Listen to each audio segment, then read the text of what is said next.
Ayon kay Professor Ferdinand Pasion, isang political analyst, sa nakikita nating resulta ngayon ng 2025 midterm elections, may posibilidad aniya na kaunti ang sumuporta sa impeachment laban kay Vice President Sara Duterte. Kung makikita nyo sa Senate, no, yung mga nanalo, hindi maaasahan ni BBM yung mga yan. Dagdag pa niya, posibleng maging mahirap na makuha ang kinakailangang boto para tuluyang mapatalsik sa pwesto si Vice President Sara Duterte. Sabi ko nga sa inyo, katulad si Ping Lacson at si Tito Soto, hindi naman mga Marcos loyalist yung mga yan. And nandiyan pa si Marcoleta, who is a lawyer, no? Magiging senator judge. At pag manalo si Amy, hindi naman natin masasabing kakampi ni Bongbong si Amy, although magkapatid sila, no?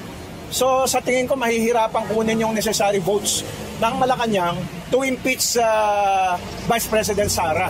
Binigyang diin ng eksperto na ang 12 pasok sa senatorial race, marami rito ang hindi kaalyado ng administrasyon, kaya may posibilidad na mas mahirap isakatuparan ang impeachment kay Vice President Duterte. The way I see it, since we will only have 23 senators now, so very, very important talaga yung itong ginagawa natin ngayon. I feel this is very important. Pero sa tingin ko kasi rito, no, yung nilagay dito sa admin block, I think the composition of this may still change. No?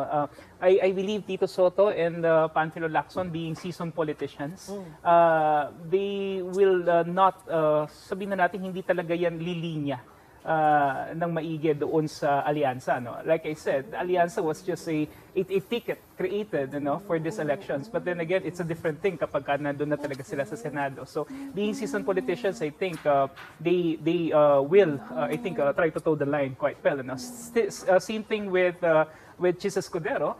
Sa tingin ko, medyo maninimba lang din siya, no? At titingnan din niya kung ano yung magiging dynamics dito sa impeachment. So the way I see it, ito yung mga nakikita ko na maaring mabago dito sa current composition na ginagawa natin ngayon. Eric, sir. Ako, I would like to give emphasis kay SP Chis Escudero. I think na he's really a wild card. Considering na kung mapapansin natin, hindi siya nagpatinag sa pressure na ituloy yung impeachment na teka muna pagkatapos. So, alam mo na, binabalanse or, for lack of a better term, naninimbang. Pangalawa, dadami yung swing votes kung yun ang tamang term na gagamitin natin because lahat ng mga yan maaapektuhan by 2028 dahil magre-re-electionist. At nakita nila yung lakas ng nangyari ng endorsement ni VP Sara and at the same time, the Mindanao block votes. Okay. So malamang kung sa malamang talagang dadami yan and try to feel the public perception. Correct. So yung binabanggit mo na try to feel the public perception will again depend kung gaano katindi ang ilalabas nilang mga ebidensya. Kung talaga bang shocking ba ito, kung talaga bang ito ay makakapagbigay ng impluensya sa kaisipan ng marami tungkol nga dito sa kakaharaping kaso. But again, yan po naman, paparating pa lamang sa 20th Congress, no? So July ang binabanggit dito. So depende rin sa mga posibleng mangyari dito sa mga ilang pang mga pagdinig kung meron man. Tama po. Kasi hindi pa daw tapos yung sinasabi ng Good Government Committee, etc. No? So sa ngayon, ang lahat ay magiging depende sa pwede pang mangyari. Is that correct? No? Yes. Go ahead. Roy? Balikan ko lang itong ating lineup. I would like to argue also na baka itong mga Cayetanos, being traditional allies with the Dutertes, no, they may also pwedeng pumunta rin sila dito. Remember, Alan Peter was the running mate also of the And Alan Peter will run for re-election in 2028. That's right. Most likely, no? Kasi nga nakakaisang term pa lang siya ang bilang niya ngayon kasi nga hindi siya nakatakbo nung last na eleksyon. So again, depende yan sa magiging kilos, galaw at presentasyon ng prosecution sa July. Right. Kung matutuloy, kasi nga sabi ni Tito Sen kanina, baka may mag-question dahil may binabanggit siyang dalawang prejudicial question. No? Kung tuloy-tuloy ba ito hanggang next Congress o dapat maputol ito and you file another impeachment complaint? Parang gano'n. There are 3 scenarios na nakikita ko, Manong Ted. No? Una is, kung between now hanggang 2028, yung effect na desisyonan si former President Rodrigo Duterte, that would steer the emotion of the people. So, may weight yan. 2, kung technicalin, kasi beyond the legal question, it's really political na mas makabubuti ba na ma-impeach si VP Sara that would steer again the Ma-convict, emotion. if you- Yes, if at you mas ma-convict. maging pabor pa doon sa kung sino man. At assuming na ma-impeach siya at hindi na siya makabalik sa any government office, yung bubunutin nilang next Duterte would most likely ascend by 2028. So lahat yan, ito yung mga scenarios na on my end, nakikita ko na talagang very delicate na kasi nakikita natin upak ng upak at mas ang nagbe-benefit niyan, nakakakuha ng more sympathy. On the other hand, baka mas magkaroon ng momentum yung mga non-aligned na nagbabangayan between Marcoses and Dutertes na nakita natin with the rise of former Senator, now Senator-elect Kiko and Bang Aquino. O, sige. Okay, ako muna. Siyempre si Senate President Cheese Escudero. Palagay ko sa admin. Tama? Oh. Sa antay. Yes, tama. Dahil makasara Duterte, tama po ba? Hindi, at saka may shared sila yung sa tatay niya na na-impeach. Okay. Si What about Cayetano? Sa anti-admin. Anti-admin. Okay. Sir, ako gumagawa. Tatlo lang kailangan para Walo. At least dagdag dun sa amin. yes, Sa yes, amin yes, napapasok na mukhang pro... Kaya nga, ang lalabas Duterte. dyan, baka hindi matuloy ang impeachment na yan. Ikaw na to. Sige. Oh, dalawain ko na kasi to seatmates to eh. Saan natin nilalagay yan? Sa antay yan. Antay pa rin. Okay. Dahil ba natanggal si Senate President Mig Zubiri sa Well, panahon na...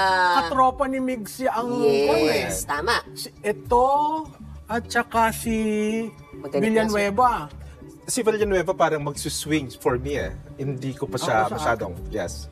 Saan natin siya What if ilalagay? we put him muna dito? Dito muna. Para lang meron Go ahead, tayong sir. flexibility. Go Sa ahead, si sir. Joel ito? Yes. Lagyan natin sa swing. At least para may flexibility lang tayo na pwedeng kumana dito, pwedeng kumana doon. Ito, Controversy dito. clear. Yan. Yes, Kasi clear may yan. sagutan tong dalawang tong diba? VP Sara at Senator Si Lisa. Lorenz swing. Traditionally, always in the swing. Meaning, ano ibig mo sabihin dyan, Mamalu? Ay, bahala na kayong mag... Oh, ito yan, malinaw ay, to. talaga doon. Malinaw ang Senator Robin Padilla na makasara. Tama ba? Yes. Ito, Oh, paano yan? dito. Clear. Sa admin. Oo. Sa admin. Bakit? Kasi nanalo siya under the admin, tapos para na silang pinagsasabong For the VP. 2028. Oo. At saka, kung may papasok na kapatid, sa tingin ko sila yung magkapatid na gusto magkahiwalay. Correct. Villiers. Yan, doon, Of syempre. course.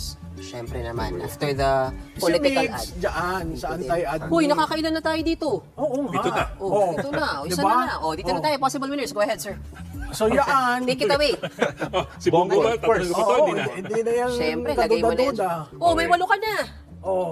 Yan. Si Bato. Si Ano ba? Bato. Ilagay ko Mga yung obvious na muna.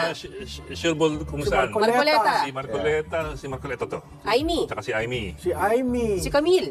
Si Camille. Yan. Teka muna, ilan na yan? 1, 3, 6, 9, 12 na. 12 na. Si Kiko baka magsuswing din muna yan. Oo, si- si si Kiko Kiko. nasa swing. Yes. Ganon din ba si Bam? Nung nakikita ninyo? Sa tingin ko si Bam, dahil na-endorse ng iglesia, Aha. baka nandyan. Saan sa dito? Dito. Talaga? Saan? Eh? Oo. That's going to be a surprise, ha? Yes. O ilagay na natin kung ang consensus is swing, di lagay natin kung ako lang ang babasadyaan. I'm just saying it's a surprise. Iyaan, dito. Ilagay mo na yung mga alyansa sa admin kasi syempre may utang na loob. Pero si Pia sa akin, Si baka Pia, mag-aantay. Mag-aantay. Dito? Agree rin ako doon. Si dating Senate President Soto ay sa admin? Swing. Sa swing. Sa swing. Agree. Kasi yan, kung maging Senate President, through the help of the Vice President. Okay. Ping. Para mag-ping. Si Ping, Swing? kasi sinasabi niya, alam mo, huwag na tayong mag-impeachment. Ayusin natin ang problema natin. Nakakakuha yan ng panahon sa oras natin. Swing or... Hindi, pero yan naman at si Soto, usually Yes, magkasama. bloke yan. O idilagay na natin sa swing. Go ahead, sir. Sino yung Lito Lapid. Lito Lapid, admin. Admin. Yes. Yes. So, ang klaro natin dito as far you two are concerned, 5 ang nasa admin.